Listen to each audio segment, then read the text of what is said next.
শিবির মানে বাংলাদেশ, বাংলাদেশ মানে ছাত্র শিবির। ছাত্র শিবিরকে জেগে উঠতে হবে।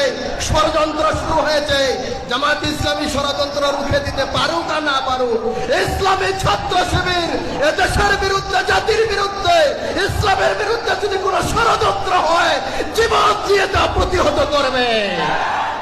বিড়ি খায়, সিগারেট খায়, মেয়ে নিয়ে পড়ে থাকে, তাদের দ্বারা আর কিছু হলেও দেশ গড়ার কাজে মানুষ তাদেরকে দেখতে চায় না। তৌফিক দিয়েছেন, বলি আলহামদুলিল্লাহ। আর একটু জোরে বলি আলহামদুলিল্লাহ। প্রিয় ভাইরা আমার, আজকে আমাদের মাঝে ইসলামী ছাত্র শিবিরের সংগ্রামী কেন্দ্রীয় সভাপতি প্রিয় ভাই জাহিদুল ইসলাম আমাদের মাঝে উপস্থিত হয়েছেন। আমরা খুশি না বেজার? যে পরামর্শগুলো দিয়েছে, যে বক্তব্যগুলো দিয়েছে, এটা আমরা আমাদেরকে ভালো লেগেছে?